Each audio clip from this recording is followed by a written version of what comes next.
Hello friends, welcome to guys kitchen. ಇವತ್ತು rasam rice ರೆಸಿಪಿನ ನಿಮ್ಮ ಜೊತೆ ಶೇರ್ ಮಾಡ್ತಾ ಇದ್ದೀನಿ. ರಸಮ್ ರೈಸ್ ಇದೇನು ಚೆನ್ನಾಗಿರುತ್ತೆ ಅಂದ್ಕೋಬೋದು. ಮಾಡಿ ನೋಡಿ, ಸೂಪರಾಗಿರುತ್ತೆ. ಚಳಿಗಾಲಕ್ಕೆ ಹೇಳಿ ಮಾಡಿಸಿರೋ ರೆಸಿಪಿ ಅನ್ಬೋದು. ಮಾಡೋ ವಿಧಾನ ನೋಡೋಣ ಬನ್ನಿ. ಅದಕ್ಕಾಗಿ ಇಲ್ಲಿ 1 ಕಪ್ಪಷ್ಟು ರೈಸ್ ತೊಗೊಂಡಿದ್ದೀನಿ. 1 ಕಪ್ ರೈಸ್ಗೆ ನಾನಿಲ್ಲಿ 2 ಟೇಬಲ್ ಸ್ಪೂನಷ್ಟು ತೊಗರಿಬೇಳೆ, ಹಾಗೆ 2 ಟೇಬಲ್ ಸ್ಪೂನಷ್ಟು ಹೆಸರು ಬೇಳೆ ಎರಡನ್ನೂ ಸಹ ನೆನೆ ಹಾಕಿ ಇಟ್ಟಿದ್ದೆ. ತೊಳೆದ್ಬಿಟ್ಟು ಅದನ್ನು ಸೇರಿಸ್ಕೊತಾ ಇದ್ದೀನಿ. ನೀವು ಒಂದು ಹಾಫ್ ಆನ್ ಅವರ್ ಮುಂಚೆ ನೆನೆಸಿದ್ರೆ ಸಾಕಾಗುತ್ತೆ. ಈಗೆಲ್ಲನೂ ಒಟ್ಟಿಗೆ ಹಾಕಿ 1 ಕಪ್ಪಿಗೆ 4 ಕಪ್ಪಷ್ಟು ನೀರು ಸೇರಿಸ್ಕೊಂಡಿದ್ದೀನಿ. 1:4 ರೇಷನಲ್ಲಿ ಸೇರಿಸ್ಕೊಳ್ಳಿ, ಸಾಕಾಗುತ್ತೆ. ನಂತರ ಇದಕ್ಕೆ ಅರಿಶಿನ ಪುಡಿ ಮತ್ತು ಒಂದೇ ಒಂದು ಟೊಮೊಟೊನೂ ಸಹ ಸೇರಿಸ್ಕೊತಾ ಇದ್ದೀನಿ. ಟೊಮೊಟೊನು ನೀವು ಬೇಯೋದಕ್ಕೆ ಹಾಕಬೇಡಿ. ಇದಕ್ಕೆ ರುಚಿಗೆ ತಕ್ಕಷ್ಟು ಉಪ್ಪನ್ನು ಸಹ ಸೇರಿಸ್ಕೊಂಡು ಲಿಡ್ ಕ್ಲೋಸ್ ಮಾಡಿ ಸುಮಾರು 4 ವಿಷಲ್ಸ್ನ ಬಡಿಸ್ಕೋಬೇಕಾಗತ್ತೆ. ಈ ರೆಸಿಪಿನ ಟ್ರೈ ಮಾಡಿ ನೋಡಿ, ಸಖತ್ತಾಗುತ್ತೆ. ಕೆಮ್ಮು, ನೆಗಡಿ, ಕೋಲ್ಡ್, ಕಾಫು ಈ ಸೀಸನಲ್ಲಿ ಕಾಮನ್ನಾಗಿ ಬರ್ತಾನೆ ಇರುತ್ತೆ. ವಾರಕ್ಕೊಮ್ಮೆ ಆದರೆ ಈ ಥರ ರೆಸಿಪಿ ಮಾಡಿಕೊಂಡು ತಿಂತಾ ಬನ್ನಿ. ನಿಮಗೆ ಒಂದು ಕೋಲ್ಡ್ ಕಾಫಿಯಿಂದ ನೀವು ಆರಾಮಾಗಿ ಆಚೆ ಬರ್ಬೋದು. ರಸಮ್ ಪೌಡರಲ್ಲಿ ಜಾಸ್ತಿ ಮಟ್ಟಿಗೆ ನಾವು ಪೆಪ್ಪರ್ ಮತ್ತು ಜೀರಿಗೆನ ಯೂಸ್ ಮಾಡಿರ್ತೀವಿ. ಹಾಗಾಗಿ ರೆಸಿಪಿ ನಾವು ಬೇಳೆನೂ ಸಹ ಹಾಕಿರೋದ್ರಿಂದ ಒಂದು ಡಿಫ್ರೆಂಟ್ ಫ್ಲೇವರ್ ಇರುತ್ತೆ, ತುಂಬ ಚೆನ್ನಾಗಾಗತ್ತೆ.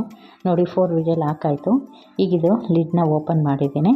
ಹಾಗೆ ನಾವು ಸ್ಪೂನಿಂದನೇ ಸ್ವಲ್ಪ ಮ್ಯಾಶ್ ಮಾಡ್ಕೊಳ್ಳೋಣ. ಇದನ್ನು ಚೆನ್ನಾಗಿ ಬೆಂದಿದೆ. ಒಮ್ಮೆ ಹಾಗೆ ಮ್ಯಾಶ್ ಮಾಡಿಕೊಂಡ್ರೆ ಇನ್ನಷ್ಟು ರೈಸು ಸಹ ಸಾಫ್ಟಾಗಿ ಆಗುತ್ತೆ. ಈಗ ಇದಕ್ಕೆ ನಾವು ನಾನು ಮುಂಚೆನೇ ಇದು ಕುಕ್ಕರ್ ಇಡೋದಕ್ಕೆ ಮುಂಚೆನೇ 1 ನಿಂಬೆಹಣ್ಣು ಗಾತ್ರದಷ್ಟು ಹುಣಸೆ ಹಣ್ಣನ್ನು ನೆನೆ ಹಾಕಿದ್ದೆ. ಅದರ ಪಲ್ಪನ್ನ ತೆಗೆದಿದ್ದೀನಿ. ಈಗ ಹುಣಸೆ ರಸ ಅದನ್ನು ಹಾಕ್ಕೋತಾ ಇದ್ದೀನಿ.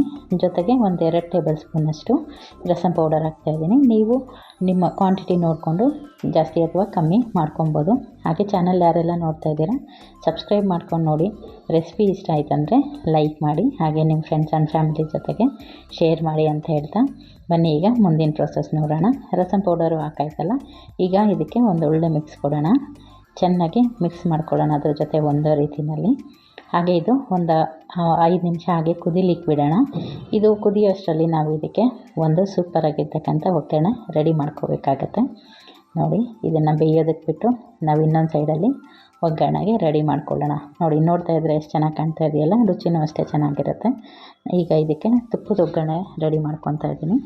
ಅದಕ್ಕಾಗಿ ಒಂದು ಪ್ಯಾನ್ ಇಟ್ಕೊಂಡಿದ್ದೀನಿ. ಅದಕ್ಕೆ ಸುಮಾರು 2 ಸ್ಪೂನಷ್ಟು ನಾನಿಲ್ಲಿ ತುಪ್ಪ ತೊಗೊಂಡಿದ್ದೀನಿ. ತುಪ್ಪದಲ್ಲೇ ಮಾಡ್ಕೊಳ್ಳಿ, ಫ್ಲೇವರು ತುಂಬ ಚೆನ್ನಾಗಿರುತ್ತೆ, ಟೇಸ್ಟು ಕೂಡ ಅಷ್ಟೇ ರುಚಿಯಾಗುತ್ತೆ. ಇದು ಚೆನ್ನಾಗಿ ಕಾದಾದಮೇಲೆ ಇದಕ್ಕೆ ನಾನು ಒಂದು ಅರ್ಧ ಸ್ಪೂನಷ್ಟು ಸಾಸಿವೆ, ಹಾಗೆ ಒಂದು ಅರ್ಧ ಸ್ಪೂನಷ್ಟು ಜೀರಿಗೆಯನ್ನು ಸಹ ಸೇರಿಸ್ಕೊತಾ ಇದ್ದೀನಿ. ಶೀತ ಇದ್ದಾಗ, ಜ್ವರ ಬಂದಾಗ ಈ ಥರ ಮಕ್ಳಿಗೂ ಮಾಡಿಕೊಡಿ, ಬಾಯಿಗೂ ಹಿತವಾಗಿರುತ್ತೆ, ಹೆಲ್ದಿ ಕೂಡ. ನೋಡಿ, ಈಗ ಒಂದು ಅರ್ಧ ಸ್ಪೂನ್ ಸಾಸಿವೆ, ಒಂದು ಅರ್ಧ ಸ್ಪೂನ್ ಜೀರಿಗೆ ಎರಡನ್ನೂ ಸೇರಿಸಿದ್ದೀನಿ.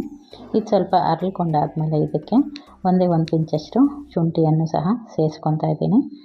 ನಂತರ ಇದಕ್ಕೆ ಒಂದೇ ಒಂದು ಒಣಮೆಣಸಿನ್ಕಾಯಿ, 1-2 ಹಸಿಮೆಣಸಿನ್ಕಾಯಿ ಉದ್ದುದ್ದ ಸೀಳ್ಬಿಟ್ಟು ಅದನ್ನು ಹಾಗೆ ಸೇರಿಸ್ಕೊಂಡಿದ್ದೀನಿ.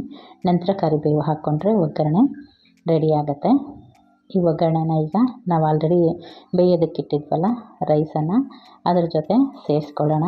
ಸೂಪರಾಗುತ್ತೆ. ನೀವು ಒಮ್ಮೆ ಟ್ರೈ ಮಾಡಿ ಆದಮೇಲೆ ನನಗೆ ಕಮೆಂಟ್ ಮಾಡಿ ಹೇಗಾಗಿತ್ತು ಅಂತ ಹೇಳ್ಬಿಟ್ಟು. ನೋಡಿ, ಇದೂ ಈಗ ಚೆನ್ನಾಗಿ ಬೇಯ್ತಾ ಇದೆ. ಇದು ಸ್ವಲ್ಪ ಆಲ್ಮೋಸ್ಟ್ ಕನ್ಸಿಸ್ಟೆನ್ಸಿ ಬಂದು ಬಿಸಿಬೇಳೆಭಾತ್ ಬರುತ್ತಲ್ಲ, ಆ ಥರ ಕನ್ಸಿಸ್ಟೆನ್ಸಿ ಇಟ್ಕೊಂಡ್ರೆ ಸಾಕಾಗುತ್ತೆ. ಬೇಳೆ ಎಲ್ಲ ಹಾಕಿರೋದ್ರಿಂದ ಸ್ವಲ್ಪ ನೀರಾಗೇ ಇರಲಿ. ಇದು ತಣ್ಣಗಾಯ್ತಂದರೆ ಮತ್ತೆ ಗಟ್ಟಿ ಆಗ್ತಾ ಬರುತ್ತೆ. ಬಟ್ ಬಿಸಿಯಾಗಿ ಸರ್ವ್ ಮಾಡಿ, ಸೂಪರ್ ಟೇಸ್ಟಿಯಾಗಿರುತ್ತೆ, ಬಾಯಿಗೂ ಹಿತವಾಗಿರುತ್ತೆ, ತುಂಬ ಅಂದರೆ ತುಂಬಾ ಹೆಲ್ದಿ. ನೀವು ಒಮ್ಮೆ ಟ್ರೈ ಮಾಡಿ ನೋಡಿ. ಮಕ್ಕಳಿಗೆ ವಾರಕ್ಕೊಮ್ಮೆ ಆದರೂ ಈ ಮಳೆ ಸೀಸನಲ್ಲಿ ಮಾಡಿಕೊಡ್ತಾ ಬನ್ನಿ. ಸೂಪರ್ ಟೇಸ್ಟಿಯಾಗಿರ್ತಕ್ಕಂಥ 1 ಪಾಟ್ ರೆಸಿಪಿ ಅನ್ಬೋದು. ಇದನ್ನು ತಕ್ಷಣಕ್ಕೆ ಮಾಡ್ಕೊಬೋದು, ಕ್ವಿಕ್ಕಾಗೂ ಆಗುತ್ತೆ. ನೋಡಿ, ಸೂಪರಾಗಿರ್ತಕ್ಕಂಥ ರೆಸಿಪಿ ರೆಡಿ ಆಯಿತು. ಟ್ರೈ ಮಾಡಿ ಹೇಗಾಗಿತ್ತು ಅನ್ನೋದನ್ನು ಕಮೆಂಟ್ ಮಾಡಿ ತಿಳಿಸಿ. ನಿಮ್ಮ ಕಮೆಂಟ್ಸ್ ನೋಡೋದಕ್ಕೆ ವೆಯ್ಟ್ ಮಾಡ್ತಾ ಇರ್ತೀನಿ. ಯಾರೆಲ್ಲ ರೆಸಿಪಿ ಟ್ರೈ ಮಾಡ್ತಿದ್ದೀರಾ, ಚೆನ್ನಾಗಿ ಬಂತಂದರೆ ಒಂದು ಲೈಕ್ ಕೂಡ ಮಾಡಿ, ಕಮೆಂಟಲ್ಲೂ ಕೂಡ ತಿಳಿಸಿ. Thank you.